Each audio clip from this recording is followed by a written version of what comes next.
Bonjour à tous. Donc, tout le monde voit le diapo? Parfait. Alors, je me présente, je suis Laurina Puech. Donc, je suis en 3e année de doctorat en psychologie cognitive. Donc, je travaille sous la direction de Lionel Brunel et de Carolina Moutsopoulou. Donc là, ici, je vous propose de vous présenter la première étude de ma thèse qui porte sur l'agentivité et l'apprentissage idéomoteur. Donc, commençons par un petit point théorique.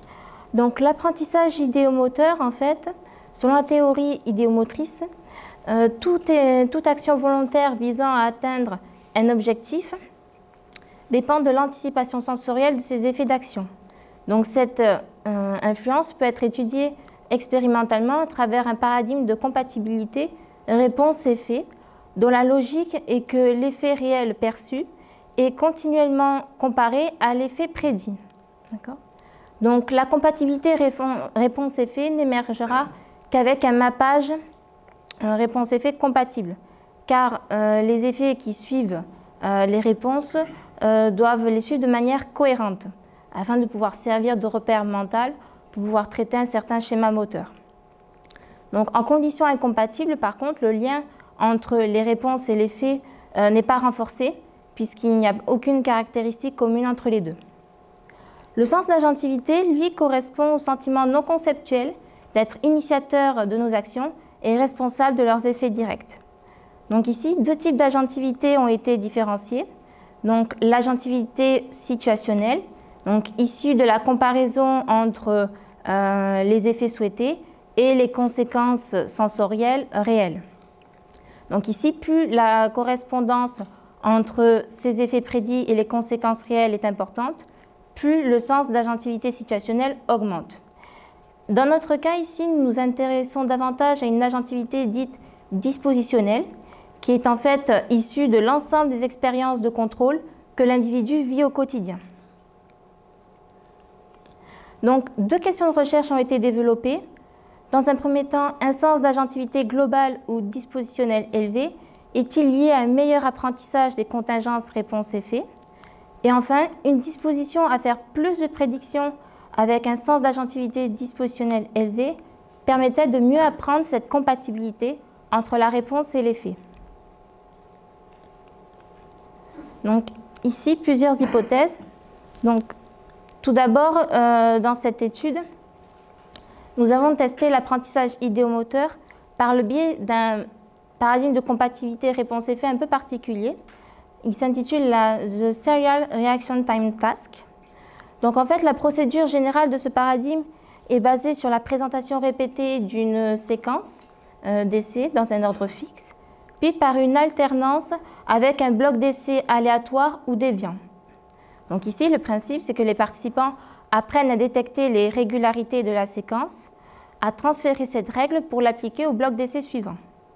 En revanche, lorsque l'ordre de présentation des stimuli redevient aléatoire, cette règle ne peut plus être appliquée et donc les participants sont obligés d'en apprendre une nouvelle. Donc cette tâche, en fait, évalue l'apprentissage réponse-effet. Pourquoi? Eh bien parce que, puisqu'on est dans une séquence structurée suivant un ordre fixe, les stimuli successifs, en fait, sont considérés comme les effets de la réponse précédente. Donc dans un premier temps, nous avons cherché à répliquer les résultats de Stoker, c'est-à-dire que l'apprentissage de la structure de la séquence dans les blocs d'apprentissage devrait dépendre ici de l'apprentissage idéomoteur. Donc ici, les performances d'apprentissage des séquences devraient être beaucoup plus importantes en conditions contingentes lorsqu'il y a une compatibilité entre la réponse et l'effet. Donc, en lien avec l'agentivité dispositionnelle, on devrait observer qu'un individu avec un sens d'agentivité dispositionnelle élevé devrait montrer un meilleur apprentissage réponse-effet par rapport aux individus avec un sens d'agentivité plutôt faible.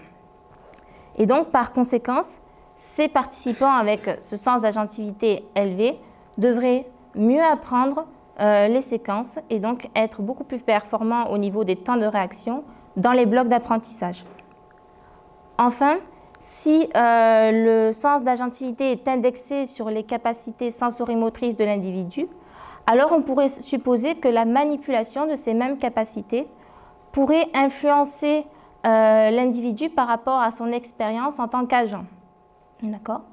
Donc les participants montrant un apprentissage des séquences devraient se sentir beaucoup plus responsables de leurs actions et donc de leurs effets. Donc au total, 53 participants ont participé à cette étude. Donc tous étaient des étudiants de Paul Valéry. Donc sur la base de l'expérience 2 de Stoker de 2003, on a demandé aux participants de catégoriser le plus rapidement et le plus précisément possible des séquences de lettres. Donc en fait, ces séquences étaient au nombre de 2 et étaient composées chacune de 12 éléments suivant un ordre fixe. Donc ici, chaque séquence était répartie sur un total de 11 blocs.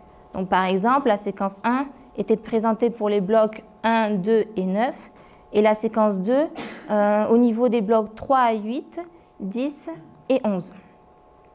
Donc ici, chaque réponse était suivie par une tonalité qui était spatialement compatible ou incompatible. Donc je m'explique. Donc en conditions compatibles, les tonalités suivaient les réponses de manière ascendante. C'est-à-dire que les sons les plus graves aux plus aigus étaient associés aux touches allant de gauche à droite. De manière incompatible, par contre, on avait une association plutôt mixte. Donc c'est-à-dire qu'en fait, les tonalités correspondaient à chaque fois à la lettre qui précédait dans la séquence. Donc pour ce qui est ensuite de l'évaluation de l'agentivité, donc ici pour connaître l'évolution de l'agentivité situationnelle par rapport à l'apprentissage réponse-effet et au niveau d'agentivité dispositionnelle, nous avons utilisé une mesure explicite donc avec les questions de Sato et Yasuda de 2005. Donc ces questions étaient présentées à l'écran à des points spécifiques, donc c'est-à-dire après la phase d'apprentissage, donc après le bloc 8, après le changement de séquence au bloc 9 et enfin après le bloc 11. Donc pour finir, nous avons ensuite bien sûr évalué le niveau d'agentivité dispositionnelle à l'aide d'une échelle psychométrique développée à l'origine par Tapal en 2017 puis traduite en français par Huro en 2020. Donc cette échelle est une mesure directe du niveau d'agentivité dispositionnelle. Donc à partir des différents items, les participants devaient indiquer dans quelle mesure ils étaient d'accord sur une échelle de Likert allant de 0, donc pas du tout d'accord, à 7, totalement d'accord. Et à partir de ces scores, 2 facteurs étaient calculés.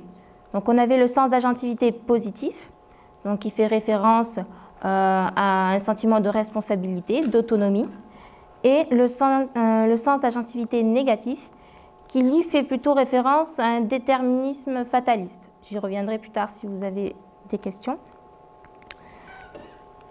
Donc au niveau des résultats, donc ici nous avons pu répliquer les résultats de Stoker. Donc ici nous voyons une diminution générale des temps de réaction dans les phases d'apprentissage. Puis ces temps de réaction tendent à augmenter lors du changement de séquence. Donc ici nous avons également pu montrer un lien avec l'apprentissage idéomoteur, puisque l'on voit que cette diminution des temps de réaction est beaucoup plus importante en conditions contingentes, donc lorsque les effets d'action et les réponses sont compatibles, qu'en conditions non contingentes.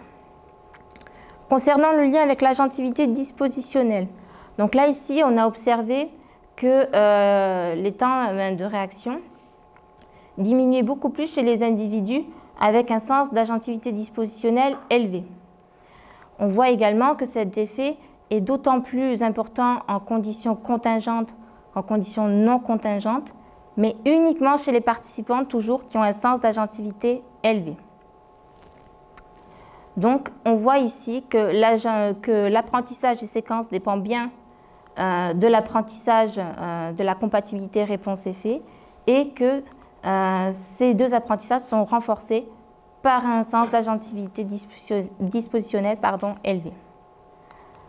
Par rapport au score de l'agentivité situationnelle donc calculé à partir des réponses aux questions de Sato et Yasuda.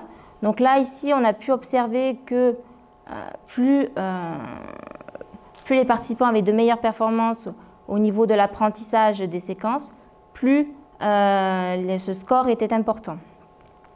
Donc ici, on voit également une différence entre les différentes conditions. Donc en conditions contingentes, les scores d'agentivité situationnelle sont beaucoup plus élevés et d'autant plus chez les individus ayant un sens d'agentivité dispositionnelle élevé. Donc, pour résumer, plus l'individu se sent responsable de ses actions, plus il arrive à associer facilement les réponses et les effets entre eux.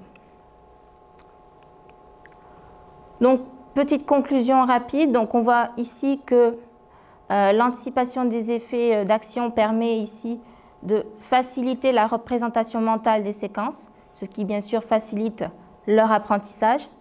Alors ici on reste sur un aspect plutôt descriptif, vu que là, ici on a simplement réussi à mettre en relation le niveau d'agentivité dispositionnelle avec un meilleur apprentissage des séquences, notamment en conditions contingentes, donc ce qui implique un apprentissage réponse-effet, et la correspondance de ces effets avec les réponses augmente bien sûr le sentiment d'être à l'origine de ces actions.